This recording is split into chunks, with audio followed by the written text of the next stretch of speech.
En la década del 50, una serie de horribles accidentes desencadenaron cambios que aún hoy pueden verse. El Comet abrió nuevas brechas y logró nuevas velocidades, lo que impuso un nuevo estándar. La era del avión de pasajeros comenzó en la década de los 50 con la introducción del de Havilland Comet. Por primera vez se utilizaron motores a reacción para impulsar a los aviones comerciales más alto que nunca. Gran Bretaña corría grandes riesgos con el Comet. Querían un lugar en la aviación civil con el primer avión de pasajeros exitoso. Pero menos de 2 años después de su vuelo inaugural, la brillante joya de la aviación británica se desintegró en el aire.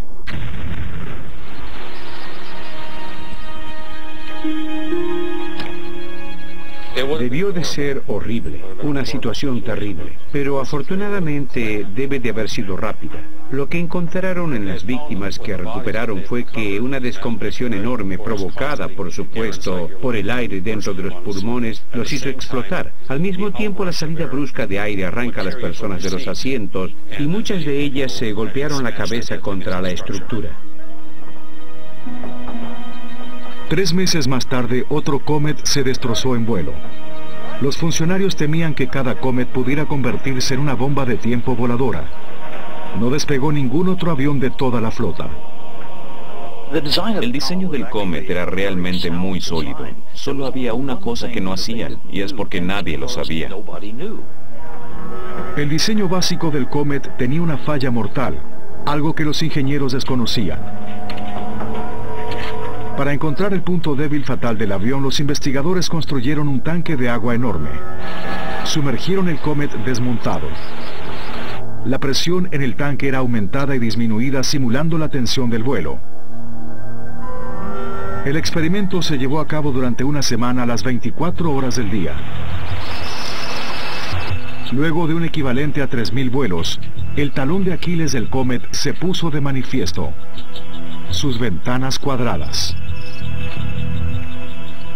Hay un rápido cambio de dirección en la forma, en especial en el ángulo. Es un punto donde se concentra mucha presión. Esto da origen a una grieta por fatiga, que luego se traslada rápidamente al resto de la estructura y provoca una descompresión masiva. El avión de pasajeros más avanzado del mundo sucumbió a la fatiga del metal. El fuselaje simplemente no pudo soportar la fuerza del aire interior que hace presión hacia afuera. El avión, con toda esa fuerza por detrás, de repente se abrió como un cierre.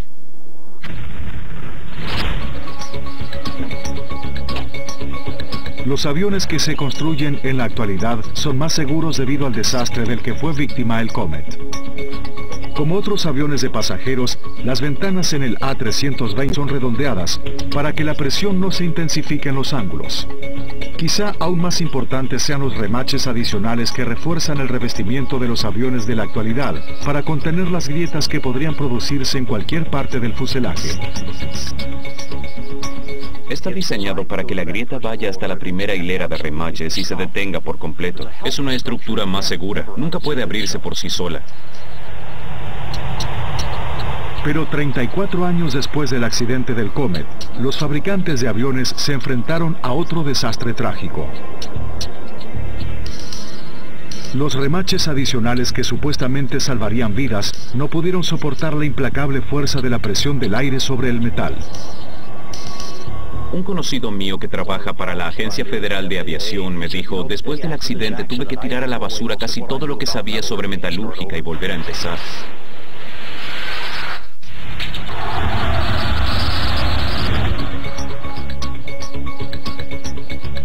En esta fábrica de Airbus en Toulouse, Francia, se producen los A320 a un promedio de 1 por día de trabajo. Los remaches de titanio, livianos y extremadamente resistentes, mantienen unido el fuselaje. Se utilizan 3.000 para unir las partes. Se colocan otros 3.000 en cada ala. Sin ellos, el fuselaje no podría contener el aire presurizado que se mantiene en el interior durante el vuelo. Pero estos remaches no son infalibles. 28 de abril de 1988, el vuelo 243 de Aloha Airlines viaja desde el aeropuerto de Hilo en la Isla Grande hasta Honolulu. Con este salto entre islas, el vuelo de Aloha 243 es el 9º del día, un programa normal para los aviones de Aloha. Protegidos dentro del avión, los pasajeros le dan poca importancia al hecho de que la cabina está llena de oxígeno presurizado que constantemente empuja contra el fuselaje, tratando de escapar hacia la atmósfera que lo rodea. En la cabina la presión se mantiene a un nivel constante, por lo tanto los pasajeros sienten como si nunca hubieran despegado. Pero a medida que el avión asciende a altitud de crucero, la presión de aire fuera de la cabina es peligrosamente baja. El aire que se mueve por la cabina crea una presión constante sobre el fuselaje del avión que lo mantiene inflado como un globo. Este día de abril de 1988, los pasajeros están por aprender lo que sucede cuando el aire de pronto se escapa.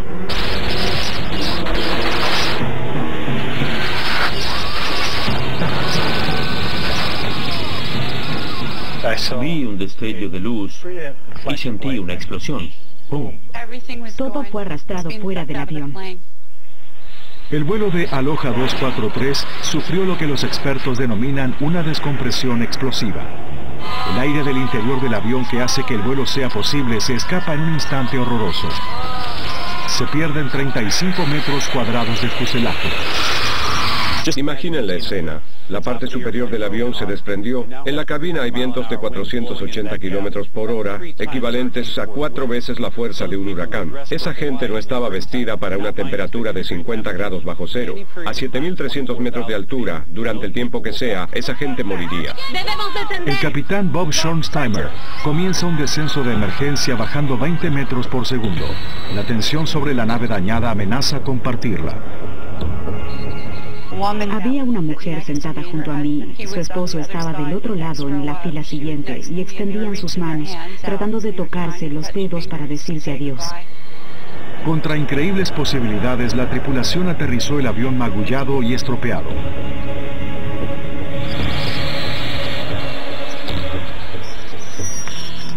A pesar de esta descompresión explosiva, solo una persona murió en el vuelo 243 de Aloha, una auxiliar de vuelo que fue succionada fuera del avión.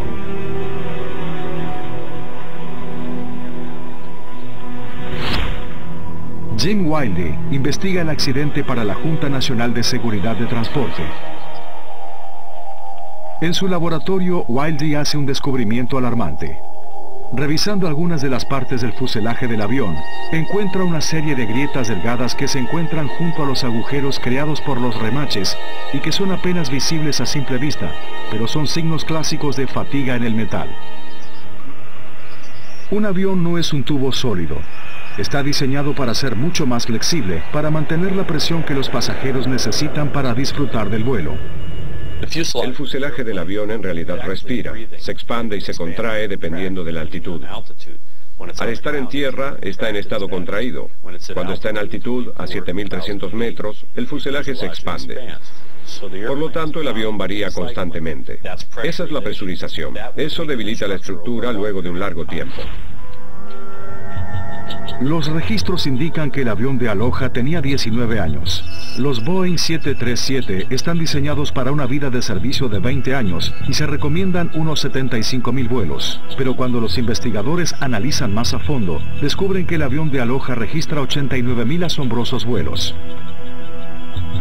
Los viajes cortos entre las islas de Hawái indican que los aviones de la flota de Aloha soportaron más ciclos de presurización que cualquier otro avión. Usted vio algo cuando subió al avión. ¿Qué era? El investigador Jim Wiley obtiene una pista cuando entrevista a una de las pasajeras de Aloha. Dice que vio una pequeña grieta en el fuselaje justo a la derecha de la puerta. La testigo vio una grieta en esta zona y encontramos grietas por fatiga aquí detrás. Por lo tanto, esta es la línea donde se unen las grietas por fatiga. Una parte bajó por este lado y se dobló, y la otra atravesó la parte superior y se desprendió hacia la derecha. Pero hay algo que no tiene sentido. El avión de Aloha perdió 35 metros cuadrados de su fuselaje. En los años posteriores al desastre del Comet, Boeing y otras compañías diseñaron una característica de seguridad que debía reducir al mínimo cualquier posible rotura. Dentro del fuselaje de todos los 737, Boeing instaló una serie de bandas de rotura. Si tiene lugar algún tipo de grieta en el fuselaje, esta se extendería hasta la banda siguiente, nunca más de 25 centímetros antes de abrirse a un ángulo de 90 grados. Esto hubiera evitado el tipo de desintegración catastrófica que destrozó al Comet.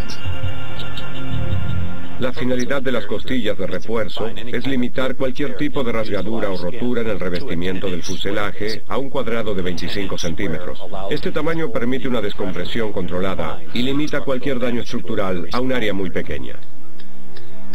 Pero para Aloha 243, las bandas no contuvieron la rotura debido a la fatiga del metal.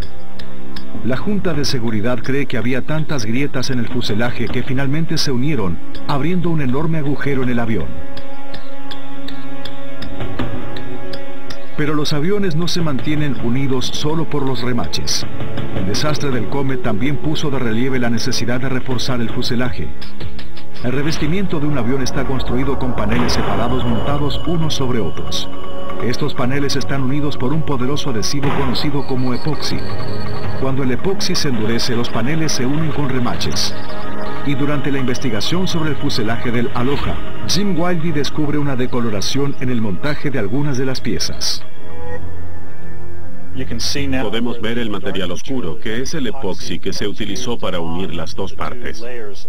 El material blanco que se ve aquí es el daño por corrosión del revestimiento de aluminio del fuselaje. El clima de Hawái es ideal para los turistas, pero es duro para los aviones. El aire del océano es húmedo y cargado de sal. Puede corroer hasta el epoxi industrial. Los investigadores se enteraron de que Boeing, la empresa que construyó el Aloha 243, emitió numerosas advertencias por escrito acerca del epoxi. Si este no se aplica a la temperatura correcta, si los paneles tienen humedad o suciedad sobre ellos, la adherencia puede fallar. Boeing recomendaba inspecciones regulares minuciosas, pero los trabajadores de Aloha no informaron ningún problema con el epoxi. Tampoco vieron que el epoxi estuviera comprometido, o si lo vieron, no fue reparado. El accidente de Aloha fue otro paso para hacer más seguros los aviones de pasajeros. Es importante aprender siempre de los errores. Siempre es importante aprender lecciones de ellos. Y ese fue el caso con la ingeniería aeronáutica. La historia de Aloha fue una lección brutal sobre los peligros de la fatiga del metal, pero no fue el último ejemplo de la potencia de la presión en la cabina.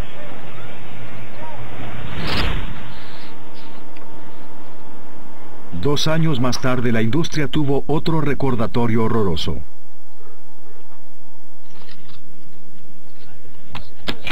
Damas y caballeros, les habla el capitán Jim Lancaster. Bienvenidos a bordo de este vuelo de British Airways a Málaga. 10 de junio de 1990. El vuelo 5390 de British Airways parte de Birmingham, Inglaterra, hacia España con 87 pasajeros a bordo. 148 kilómetros por hora.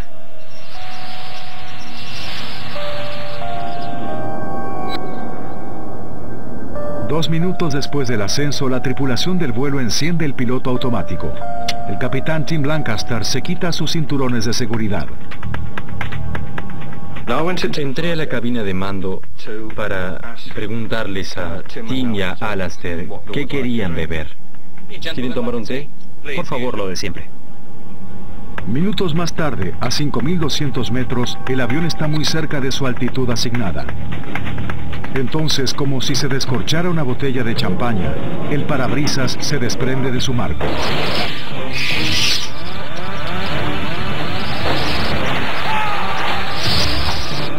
El capitán Tim Lancaster es succionado de su asiento y queda inmovilizado contra el fuselaje con vientos vertiginosos de aproximadamente 550 kilómetros por hora. La temperatura es de 17 grados centígrados bajo cero y hay muy poco oxígeno. El copiloto Alastair Hutchinson está solo frente a los controles. Generalmente las ventanas de la cabina del piloto no pueden moverse de sus marcos. La fuerza del aire a medida que el avión vuela por el cielo empuja el parabrisas contra el avión.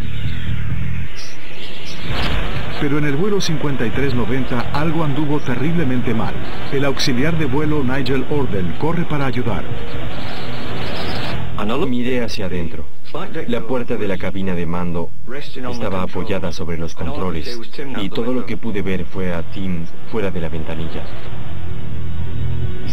Apenas pude sujetarlo antes de que se saliera por completo. Otros auxiliares de vuelo hacen lo que pueden. El copiloto Alastair Hutchinson reduce la velocidad y desciende rápidamente. Pero a medida que esto ocurre, el descenso de la presión del viento hace que el capitán se deslice a un costado del avión.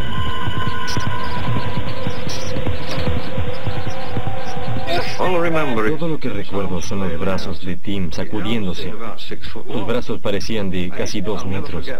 Nunca olvidaré que sus ojos estaban bien abiertos. Su rostro golpeaba el costado de la ventanilla lateral, pero no parpadeaba. Pensé para mis adentros y le dije a John, creo que está muerto. Creo que está muerto. 35 minutos después de despegar, Hutchinson aterriza su avión sin problemas.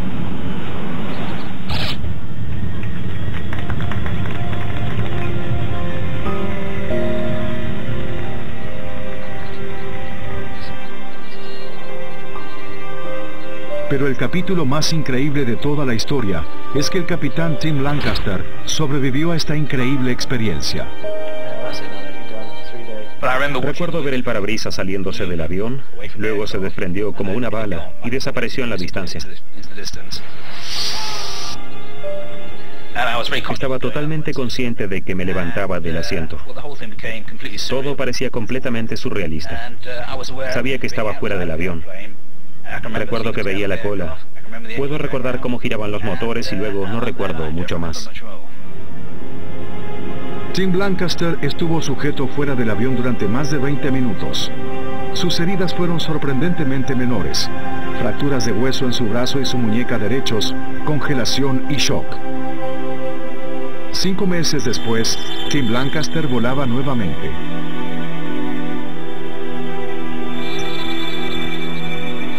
En el periodo subsiguiente, los investigadores tienen muy poco para continuar. El parabrisas se salió. Había algo de sangre alrededor. Había algunas abolladuras menores y rayas en el fuselaje provocadas por el paso de la ventana. Y realmente eso era todo, además de muchos papeles desparramados en el interior. Se recupera el diario de mantenimiento del avión. Stuart Culling se entera de que el parabrisas fue reemplazado horas antes de despegar. ¿Todo bien? Bien. Parece que recién salió de mantenimiento.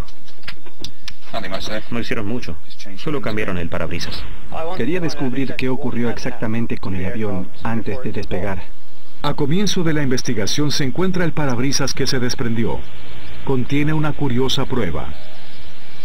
Se encontraron unos 30 pernos con él, la mayoría de los cuales eran de un diámetro demasiado pequeño. En muchos aviones los parabrisas se ajustan desde el interior de la cabina de mando. La presión interna de la cabina hace fuerza contra ellos manteniéndolos en su lugar. Pero en el VAC-111 el parabrisas se atornilla desde el exterior. El oxígeno presurizado dentro del avión hace fuerza contra el parabrisas. Los tornillos deben resistir esta presión. Hay pernos suficientes como para que no puedan salirse de la estructura, pero por supuesto si no se respeta esa premisa colocando los pernos equivocados se pierden todas las apuestas. Uno se convierte en un piloto de prueba. Durante su entrevista con el ingeniero en tierra que reparó el avión, Culling obtiene una revelación muy importante.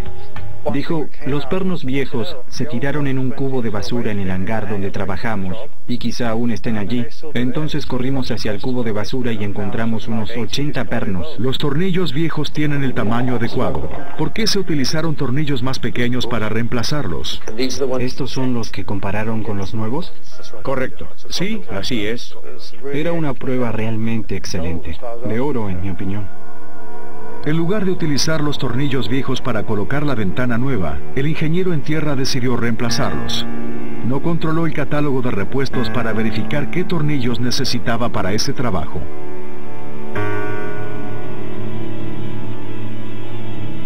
Buen día. Los tornillos que eligió parecían ser los mismos, pero de hecho eran medio milímetro más pequeños. Eran demasiado delgados para realizar el trabajo.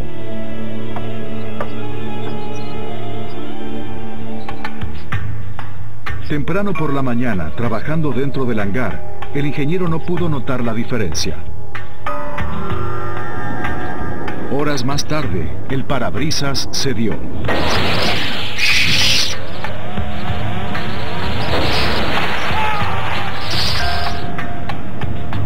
Enfrentada a un desafío para el que no estaba entrenada, la tripulación logró hacer regresar al avión de una situación límite. Pero la enorme presión dentro de un avión no necesita de un mal mantenimiento para partirlo. Esa presión también puede encontrar una falla diminuta en cualquier parte del diseño y causar una pesadilla en el cielo. A320 es uno de los aviones de pasajeros más populares de los cielos. Cada día miles de pasajeros abordan este avión alrededor del mundo. Cuando lo hacen, atraviesan lo que parecería ser un obvio punto débil en el fuselaje: la puerta. Cualquier agujero en el fuselaje es un peligro potencial. Por eso los ingenieros diseñaron las puertas de pasajeros que no pueden abrirse en vuelo. Es prácticamente imposible, y no uso esa palabra con frecuencia, pero es imposible que un pasajero abra una puerta de tipo tapón en vuelo. Las puertas de pasajeros son de tipo tapón. Están construidas para ser ligeramente más grandes que sus marcos. Cuando un avión despega y se presuriza, la atmósfera dentro del avión sella la puerta. Esa puerta probablemente tiene 5 toneladas o más de presión que la mantienen firmemente en su lugar en el marco. Hay que arrancarla de ese marco para poder abrirla. Pero no todas las puertas de un avión están construidas del mismo modo. Hasta los diseños que parecen perfectos en el papel pueden destruirse en el mundo real. 24 de febrero de 1989, aeropuerto de Honolulu. El vuelo 811 de United Airlines se dirige a Auckland, Nueva Zelanda. Tiempo de vuelo estimado, 9 horas y media. 355 personas se encuentran a bordo, además de la carga completa. Las puertas se cierran a tiempo y el avión sale de la puerta de embarque justo después de la 1:30 de la mañana. Diles que podemos tomar la 33 y está disponible. De acuerdo. Notamos que había tormentas eléctricas a unos 150 kilómetros al sur, lo cual era inusual. Por eso dejé la señal del cinturón de seguridad encendida. La decisión del capitán Cronin de mantener encendida la señal salvará vidas. Cuando el 747 asciende a más de 7.000 metros, los pasajeros sentados justo por encima y por detrás de la puerta de carga comienzan a oír un ruido extraño. Una especie de chirrido.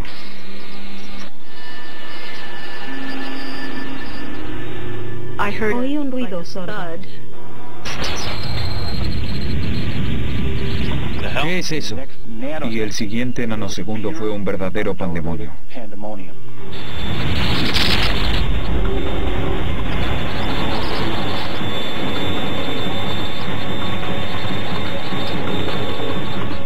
De repente me encontraba en la caja de la escalera, aferrada a uno de los peldaños. Inmediatamente me di cuenta de que se trataba de una descompresión explosiva.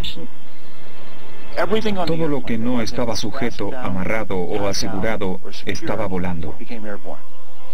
El ruido era realmente increíble. La puerta de carga del 747 se desprendió, rompiendo una parte del fuselaje. El oxígeno presurizado de la cabina salió disparado con fuerza explosiva. Cuando miré hacia arriba, vi por primera vez este tremendo agujero a un costado del avión. Había un vacío, faltaban asientos. De inmediato supe que habíamos perdido pasajeros. No quedaba nada delante de nosotros. Estábamos sentados a unos 15 centímetros del agujero. Así que no había nada frente a nosotros ni a los costados. Todo el lateral del avión había desaparecido. Los pies nos colgaban por el agujero. Primero pensé que no nos salvaríamos. No creí que tuviéramos esperanzas. La situación es desesperante, pero por sí sola una descompresión explosiva no hace caer a un avión. En el 811 había un agujero gigantesco a un costado del avión. Es una destrucción aerodinámica de enormes proporciones, pero si hubiera estado diseñado del modo en que se diseñaban las cosas mucho tiempo atrás, se habría habría abierto totalmente. Luego de que se saliera la puerta, finalmente una fila de remaches se mantuvo sujeta, evitando que el avión se partiera. Pero el enorme agujero imprime una gran tensión en el avión. La tripulación necesita descender lo más rápido posible. Deja encendidas las válvulas derechas. Comienza a descargar el combustible. Luchando para volar el avión seriamente dañado, la tripulación regresa al aeropuerto de Honolulu.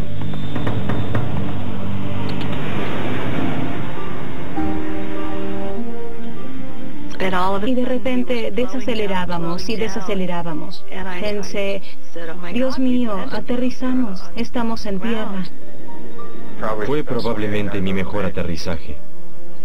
Cuando finalmente nos detuvimos en la pista, desplegamos los 10 toboganes y los auxiliares de vuelo evacuaron a todos los pasajeros. Gracias a la experimentada tripulación, el vuelo 811 de United Airlines aterrizó con todos los pasajeros a bordo vivos. Pero se perdieron 9 pasajeros succionados fuera del avión cuando se abrió el fuselaje, llevándose con él 5 filas de asientos. Uno de esos pasajeros era un neozelandés que regresaba a casa, Lee Campbell. Recibimos una llamada desde Chicago. Nos dijeron que lamentaban informarnos que nuestro hijo estaba desaparecido, presumiblemente muerto. Tras la trágica muerte de su hijo, Kevin y Susan Campbell emprendieron una misión internacional para descubrir exactamente por qué la puerta se salió del avión. Lee no pudo morir inútilmente. Teníamos que descubrir por qué ocurrió y asegurarnos de que nunca volviera a suceder. 2 meses después del accidente, la Junta Nacional de Seguridad de Transporte mantiene audiencias preliminares. Durante un descanso, los Campbell toman el asunto en sus propias manos. Se llevan varias cajas llenas de carpetas. Muy pronto nos dimos cuenta de que teníamos una buena colección de papeles. Muchas cosas que no se dieron a conocer al público. En este momento éramos capaces de comenzar nuestra investigación en serio. Los documentos no publicados revelaron una serie de problemas con la puerta de carga delantera del 747 que se remontaban a su diseño original. Las puertas de pasajeros son de tipo tapón, pero la mayoría de las puertas de carga de los aviones se abren hacia afuera. Esto aumenta el espacio para el equipaje y otras cargas. Cuando el avión cobra altitud, la presión interior hace fuerza hacia afuera contra la puerta. Para evitar que la puerta se abriera, Boeing instaló lo que se creía era un sistema de cierre infalible. Lo que hicieron fue incorporar redundancias múltiples para asegurarse de que la puerta cerrara con un pasador y no se abriera. Y se llegó hasta un punto en que era extremadamente improbable que la puerta se abriera. La investigación de los Campbell sacó a la luz 2 serias fallas con las puertas de carga del 747. La primera tenía que ver con el sistema de cierre. Para cerrar las puertas de carga, unos motores eléctricos hacen girar los pestillos en forma de C alrededor de los pernos en el marco de la puerta. Luego una manija mueve los brazos o sectores de cierre sobre la parte superior de los pestillos en forma de C para evitar la reapertura. Pero en el vuelo 811, el sistema supuestamente infalible falló. Kevin Campbell construyó un modelo del pestillo de la puerta de carga del 747. Mostraba la primera falla mortal en el sistema de cierre. Los sectores de cierre de aluminio no podían sostener los pestillos en forma de C en su lugar si los seguros comenzaban a abrirse solos. Con los sectores de cierre de aluminio, si los pestillos en forma de C trataban de abrirse eléctricamente, simplemente empujaban el sector de cierre y lograban abrirse. No estaban listos para cumplir con el trabajo para el que estaban diseñados. ¿Pero qué haría que los pestillos en C se abrieran? Los Campbell no tenían la respuesta, pero sabían que estaban próximos a descubrirla. Durante su investigación se enteraron de que 2 años antes del vuelo 811, un 747 de Pan Am que salió de Heathrow tuvo problemas de presurización cuando ascendía hasta una altura de crucero. El piloto se vio obligado a regresar. Cuando regresaron a Heathrow, encontraron que la puerta estaba abierta 2.5 centímetros en la base y que todos los pestillos estaban abiertos. Cuando llegó a la base de mantenimiento, Descubrieron que los sectores de cierre estaban doblados o rotos. Los pasajeros de este vuelo tuvieron suerte. Sobrevivieron a un sistema de cierre defectuoso. Pero ¿por qué los pestillos en forma de C giraron y doblaron los sectores de cierre? Mientras los Campbell continuaban la investigación, aparece un informe de Panam que plantea un tema crítico con el sistema eléctrico de la puerta de carga. Cuando la manija exterior de la puerta de carga se coloca en la posición cerrada, un interruptor de cierre maestro debería desconectar el suministro de energía. Esto evitaría que los pestillos en forma de C giren. Pero algo funcionaba mal con el interruptor. La corriente pasaba a los pestillos de la puerta con la manija exterior cerrada, y estos comenzaban a moverse y a forzar los sectores de cierre hasta liberarlos. El interruptor defectuoso y los sectores de cierre débiles no eran buenos para el oxígeno presurizado dentro del avión.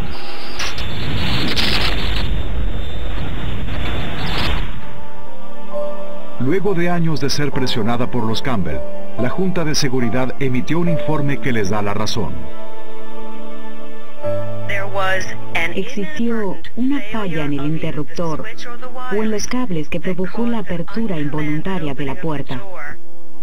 Es bueno que otras personas sepan que uno está en lo cierto y que lo estuvo todo el tiempo.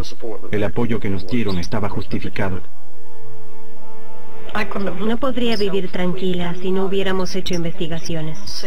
Simplemente era algo que ambos sentíamos que necesitábamos hacer. Ni siquiera lo discutimos, sabíamos que eso era lo que haríamos.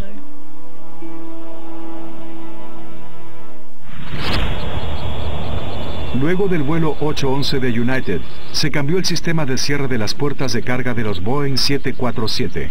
Se aumentaron las inspecciones. Se encontró y se eliminó otra causa potencial de la descompresión explosiva. Ese es un galardón para lo que aprendimos, no solo para Boeing, sino lo que todos aprendimos sobre mantenimiento, sobre estructuras, mantenimiento e inspección. Desde los primeros motores que impulsaron a los aviones a mayor altura en el cielo, la industria de la aviación luchó para aprovechar y contener la potencia mortal del oxígeno presurizado. Saben muy bien que una simple falla puede llevar a una terrible descompresión.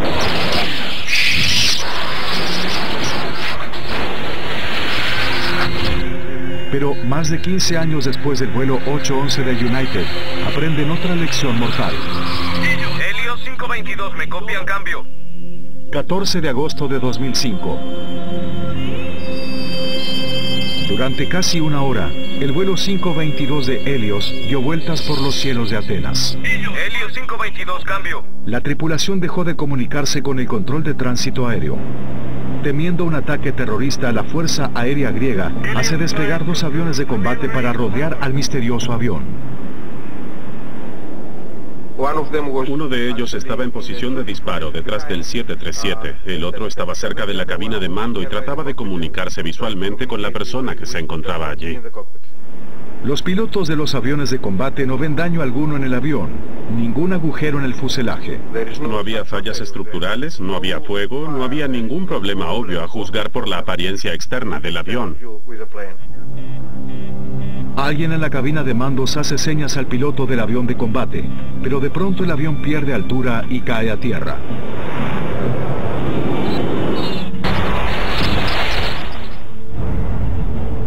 Los 121 pasajeros a bordo mueren. Es el peor accidente aéreo en la historia de Grecia.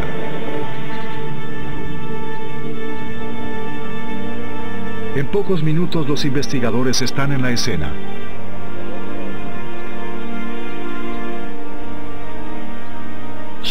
Cruzamos la colina y allí estábamos, haciendo frente a esta situación que iba más allá de cualquier descripción.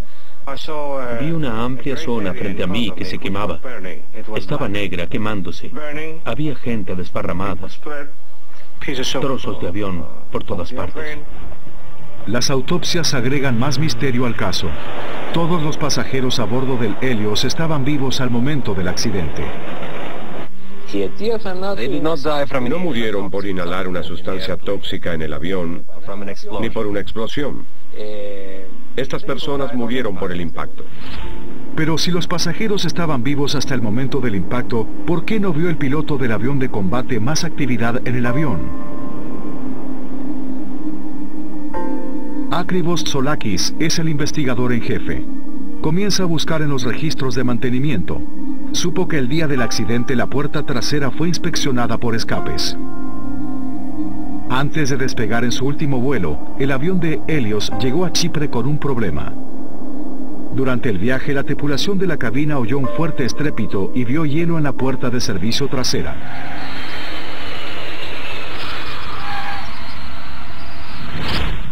Para asegurarse de que no había ningún problema con el cierre de la puerta, el ingeniero hace una prueba de presurización buscando un escape. Explique nuevamente cómo probó la presión. Entré en la cabina de mando y cambié el interruptor de presurización a manual, cambiando la unidad digital de control de presión de automático a manual. Los motores del avión se apagan, de modo que el ingeniero utiliza la unidad de potencia auxiliar del avión para forzar el aire en la cabina. Es como buscar una fuga en un neumático. En este caso, lo que hay que hacer es presurizar el avión y utilizar un barómetro para supervisar la presión en el interior y de este modo buscar posibles fugas. Un avión comercial de cualquier edad con un mantenimiento normal no es totalmente hermético, tiene fugas. De hecho, como pilotos, sabemos que ciertos aviones tienen más fugas que otros y que hay que aumentar la presurización. Luego de terminar la prueba de presurización, el ingeniero de tierra informa que el avión está en buenas condiciones. Pero el control digital de presión queda en la posición manual. Se suponía que volvería el selector a la posición de automático. Si la tripulación no ve que el interruptor está en posición manual, el avión no presurizará de manera adecuada. El oxígeno disponible en el interior del avión será tan escaso como la atmósfera exterior. Los pasajeros estarán directamente expuestos a un ambiente mortal en el que no pueden sobrevivir. Una nueva producción. 14 de agosto de 2005. El peor desastre aéreo de la historia de Grecia dejó anonadada a la nación. Los investigadores analizan todos los horripilantes restos. Minutos después de las 9 de la mañana, el vuelo 522 de Helios partió desde Chipre hacia Atenas. La tripulación no tiene idea de que horas antes del despegue, durante una prueba de mantenimiento, un ingeniero de vuelo dejó el interruptor de presurización en modo manual. Tanto el capitán como el copiloto pasan por alto el hecho de que el avión no está listo para presurizar automáticamente. A medida que el vuelo 522 de Helios asciende, suena una alarma en la cabina de mando. ¿Qué es eso? ¿Advertencia de configuración? Es una advertencia de no presurización, pero suena idéntica a otra alarma. Los pilotos están confundidos. Es un error fundamental. La alarma sonó y fue malinterpretada. La mayoría de las tripulaciones de vuelo nunca oirán una alarma de no presurización en toda su carrera, porque es un hecho muy raro. Operaciones, este es el vuelo 522, cambio. Vuelo 522, ¿en qué puedo ayudarlos? Tenemos una advertencia de configuración del despegue. Perdón, ¿puede repetir? A medida que los pilotos tratan de resolver el problema con los ingenieros de tierra, el oxígeno para mantener la vida se escapa lentamente del avión. Finalmente las máscaras caen en la cabina, pero no en la cabina de mandos. La razón por la que no tienen despliegue automático de máscaras de oxígeno en la cabina de mando es que hay demasiadas cosas allí, y si algo sale de repente podría golpear interruptores que no debería. La tripulación no se da cuenta de que tienen un problema de presurización. Finalmente, tanto el capitán como el copiloto se desploman inconscientes. El oxígeno es demasiado escaso para respirar. Nosotros somos los que deberíamos estar entrenados consecuentemente para comprender que si los oídos estallan o ocurre cualquier cosa que indique una despresurización, uno no debería hablar ni siquiera con su compañero antes de tomar la máscara y colocársela. Los pasajeros no saben que el avión vuela solo. En situaciones de emergencia, los generadores químicos encima de los asientos bombean oxígeno, pero hay una trampa. Estos generadores solo producen oxígeno suficiente durante aproximadamente 12 minutos. El problema con las máscaras de los pasajeros es que no están diseñadas para mantener oxigenada a una persona a una gran altitud, sino para proporcionar el oxígeno suficiente para sobrevivir hasta que los pilotos lleven al avión a menor altitud. Pero con ambos pilotos ya inconscientes, el avión de Helios no descendió. Por lo tanto, los pasajeros no podían respirar sin asistencia. En cambio, el avión voló con piloto automático hasta Atenas. Cuando la provisión de oxígeno se agotó, los pasajeros perdieron el conocimiento.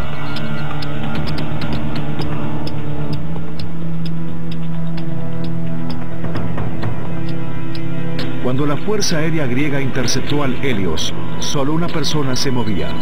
Posiblemente sobreviviendo con oxígeno envasado, el auxiliar de vuelo Andreas Prodromou aún estaba consciente cuando los aviones de combate se aproximaron. Logró llegar hasta la cabina de mando, pero no pudo salvar al avión. Control de Atenas, hay una persona moviéndose en la cabina de mando del Helios 522. Finalmente, cuando se les acabó el combustible, el Helios 522 se estrelló.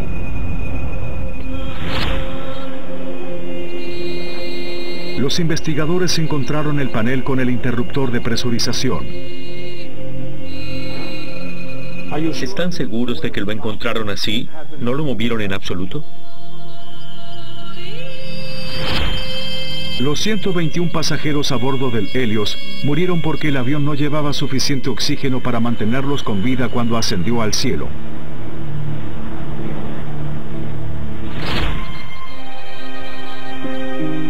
Pasaron más de 50 años desde el comienzo de la era de los aviones de pasajeros. 50 años en los que la industria aprendió, a veces de manera dolorosa, cómo volar más seguros a más de 10 kilómetros de altura. Cuando uno mira hacia atrás a todos los accidentes ocurridos en los últimos 20 años, en la mayoría estábamos forzando la frontera del conocimiento. Desafortunadamente, cuando tratan de rebasar los límites del diseño, se encontrarán problemas que no se previeron. En busca del avión más seguro que se pueda imaginar, la historia de la aviación marca un recorrido que va de vuelos con accidentes trágicos a grandes adelantos tecnológicos. Muchos de estos accidentes demuestran la increíble potencia de la descompresión explosiva. El Airbus A320 y cualquier otro avión de pasajeros que se construyan en la actualidad son definitivamente más seguros que los primeros aviones que volaron en la década del 50. Tienen que seguir siendo seguros y serlo cada vez más, porque confiamos profundamente en esta manera increíble de transporte que nos lleva a lugares donde nunca pensábamos estar.